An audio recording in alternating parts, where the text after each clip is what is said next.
setting new standards in podcast excellence.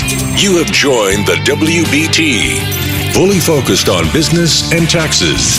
Here is your host, Michael Lodge. And I'm glad that you joined me this morning. I'm on my day 3 of my road trip across America. I'm at the very end of Texas now. So from New Mexico to the end of Texas into Louisiana. And it has been a long trip. A full day trip to get all the way across one single state. That's a mighty big state, I tell you.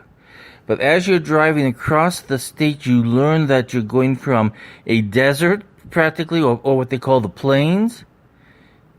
And then you get into Fort Worth, and everything begins to turn green, and beautiful trees and rivers.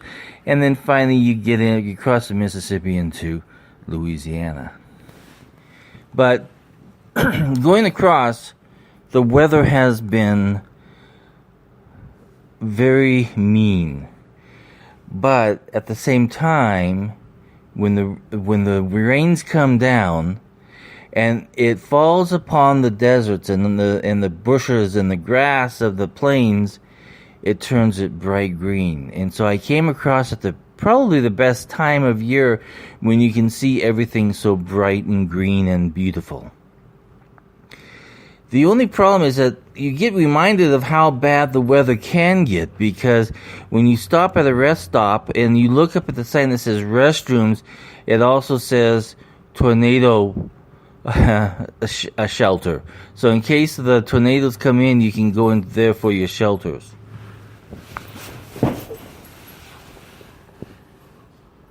I have this one dog, Zoe. And she is the weirdest dog I have ever had. Now, I inherited this dog from my mom. She has absolutely no manners. She will not listen to anything that you say. She takes her own time in doing whatever she wants to do. She is this independent personality. And then I've got these other 2 dogs, Skippy and Buddy, and they are the best behaved dogs that you would ever want to have. Beautiful dogs. But Zoe, I don't know what happened to her. I don't know if she was dropped on her head. When my mom got her, she was highly disappointed in her. And so when my mom passed away, I promised her that I will take care of these dogs. Well, I tell you, all 3 of them have taught me a lesson in patience. Because no matter what you tell Zoe, she will not do it. She will not do it.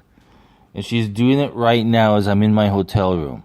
So if you hear me throwing the pillow, it's because she is bothering the other dogs. What she will do is she will sit there and she will just stare at Skippy. And she will not let her eyes off of him. And she continually stares and stares, and then Skippy begins to growl. And then that sets the whole thing off, because I don't know how to explain this dog, but she is just a very strange dog. Loving dog, the most loving dog you will ever want to meet. She will kiss you, she will sit beside you, lay beside you, and she will be your very best friend until you tell her to do something, and then she doesn't even know you. So that becomes a situation where you want to throw pillows at her. But she is a good dog anyway, but she just has her own little personality where she's out there. But anyway, let's get back to Texas. So as you're coming across Texas, you really see the weather patterns. The skies are so dark. And all of a sudden you'll see these clouds come down and rain will just start coming down as fast as possible. But at the same time, the whole plains are turning so green. Absolutely the most beautiful greens, and you'll see clouds up in those bright red rocks of New Mexico. And it's a beautiful place. Now, there's not really much to see as you're coming across New Mexico and across Texas. I mean, it's very deserty or very plains-like as you're driving across until finally you get to Fort Worth, and then it becomes a beautiful place, and then into the other states. But what you do learn about it is that when you first enter into Texas, you have to go through immigration. I think it's the only state that I've seen that I have to go through immigration to get into their state. But there are immigration officers there that you go through because they're protecting the state. But as you're driving through, and as you look back into the skies, you will see beautiful blue skies with clouds floating gingerly. And then on the opposite side, you will see black clouds with funnel clouds coming down. And you say, my gosh, what a total difference in weather patterns that you can see in one big, huge state. But it's a beautiful state. And I think I've grown to love America even more as I go across the state of Texas. The people are nice when you have to pump gas. They're very, very nice people, and they'll joke with you and have a good time. And you can always tell the outsiders because they are the people who are grouchy. I don't know how to tell you any better than that, but they're grouchy. They are, I don't know, because of their traveling or whatever it is, but they are grouchy. One thing that I did notice, I stopped at a diner, and I sat down, and the people came over and they served me, asking me where I was from and where I was going. And I listened to all the conversations. And in that one single diner in Texas, you could really tell that they were upset and mad at what was going on in the United States today. They were afraid that some of those activists were going to start coming to their state and start tearing things down. But they have the Texas mentality that says, let them try, because it's not going to be acceptable here.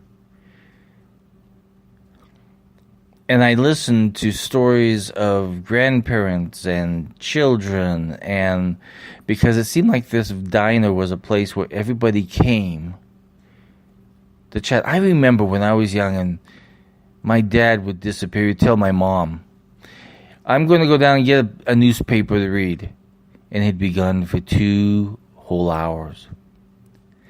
And my mom said, you know, all he does is he goes down to the local diner. He sits around with all of his friends, and they talk about politics, and they gossip about what's happening in town, but mostly they talk about what's happening in the world. And that kind of reminded me of this diner as I stopped there and ate, because they were doing the exact same thing. I think everybody needs a diner that they go to, and they talk about the issues in their community. They talk about the politics, and if you listen to their words, they talk about the whole gamut of life. But they have this attitude that this is their state in their nation, and no one's going to mess with it. I think that's where we get into this big old problem, as I talked about yesterday, is that the West Coast and the East Coast have nothing to do with in-between, because the in-between states and the in-between people think totally different than the East and the West Coast, the New York and the California. Here, when I was sitting there watching everybody and having my breakfast and coffee, not one single person had a cell phone. They were all talking to each other. They were sitting there and they were literally engulfed in conversation. Unlike on the East and West Coast, you will see people not engulfed, because they're so into themselves, they're so into their life, and so into their cell phones that they have forgotten about the communication process that it takes for us Americans to know each other.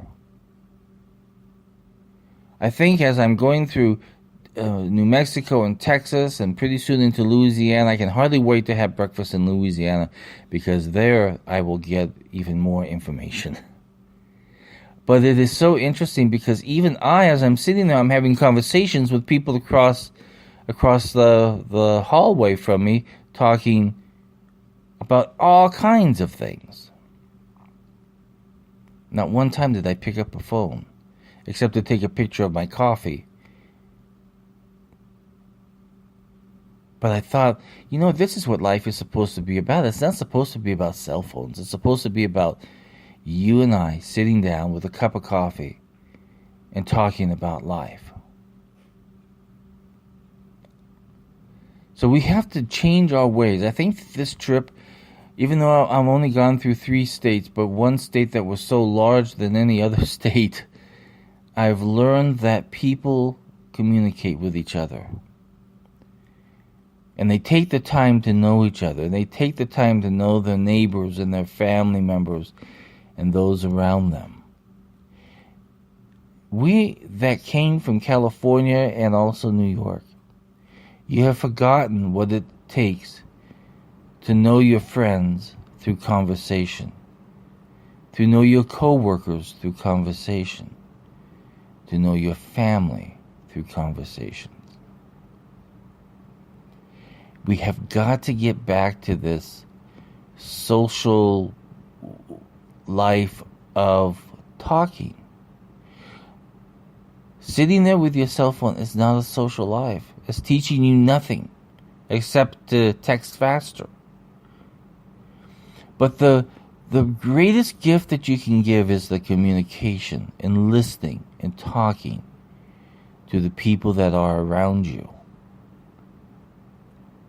Just like I have to start learning how to communicate with this dog Zoe. I tell you, I'm going to have to have some very special patience with it. But you have to have that very special patience with people too.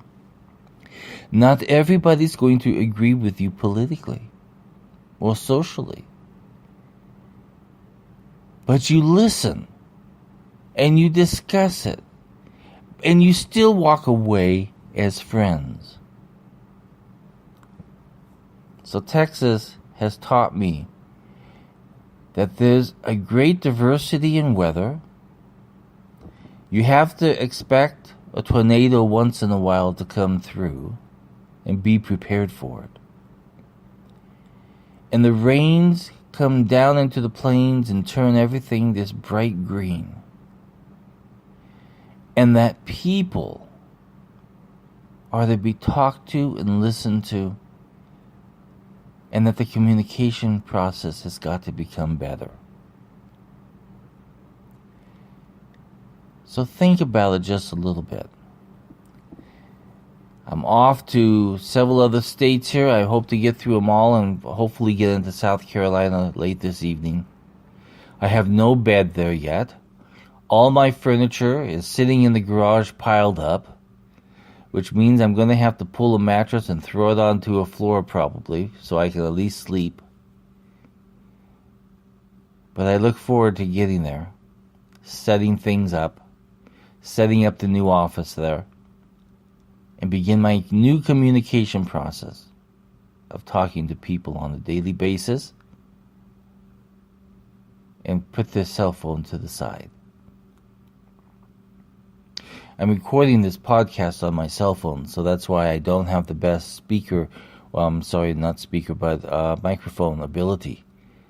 But I have the ability at least to communicate with you one more day as we travel across America. I'll be in South Carolina tonight, and we'll sit down and we'll have some good fried chicken and just enjoy life. So remember the point. Communicate more. Sit down and talk more. Because life is too short. You don't want it to go by so fast that you don't know the people that surround you. Communicate. That's the best way to do it. And that's it for today. And I will talk with you when I get to South Carolina. Thank you for listening to the WBT with Michael Lodge. Join us again tomorrow as we explore more about business and taxes. Follow us on iHeartRadio and go to our podcast website.